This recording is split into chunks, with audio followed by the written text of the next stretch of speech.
इसको क्लिक किया जाता है, ये आपके फ़ोन को हैक कर लेते हैं और आपका जो संवेदनशील डेटा है मोबाइल का वो अपराधियों तक पहुंच जाता है।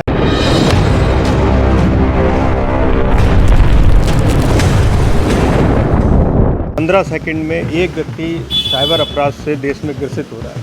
पिछले वर्ष लगभग 20 लाख साइबर की कंप्लेंट्स दर्ज हुई पूरे देश में।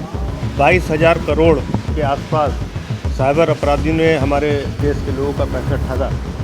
तो इन अपराधों से बचने के लिए सबसे पहले ज़रूरी है कि आम जनता को जागरूक करा जाए कि किस प्रकार के फ्रॉड ये साइबर अपराधी करते हैं, किस तरह से लोगों को हिप्नोटाइज करके उनको वो डिजिटली अरेस्ट कर लेते हैं।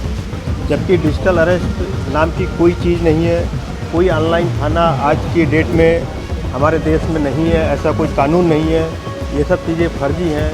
इसके बारे में आम जनता को जागरूक करने के लिए आज ये व्यापारियों के साथ बैठक बुलाई गई थी, जिनको बताया गया कि साइबर अपराध से किस तरह से बचा जाए, अपने मोबाइल में किस तरह की सेटिंग्स रखी जाए जिससे कि अपराधी आसानी से उनका डेटा ना चुरा सके।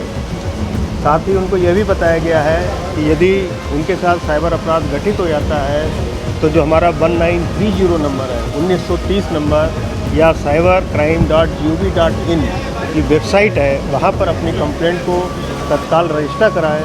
अगर वो तत्काल अपने केस को रजिस्टर करा देंगे तो हो सकता है कि उनका पैसा बैंकों में ब्लॉक हो जाए और उनको वापस मिल जाए। देखिए, कभी कभी आम जनता के नागरिकों के मोबाइल पर लोग लुभावने मैसेज भेजते हैं कि आपका लोन स्वीकृत हो गया है, आपकी लॉटरी स्वीकृत हो गई है, पैसा प्राप्त करने के लिए आप नीचे दिए लिंक को दबाएं।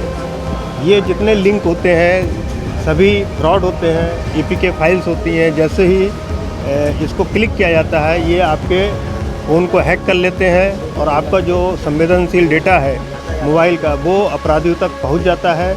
इसलिए सभी लोगों को यहाँ पर जागरूक किया गया, इस तरह की फाइलें बिल्कुल भी डाउनलोड ना करें। अपने मोबाइल में सेटिंग्स में जाएं, वहाँ पर एक ऑप्शन होता है कि एपीके फाइल डाउनलोड को आप उसमें ऑफ़ कर सकते हैं, मतलब उस पर रोक लगा सकते हैं कि वो फाइल डाउनलोड नहीं होगी।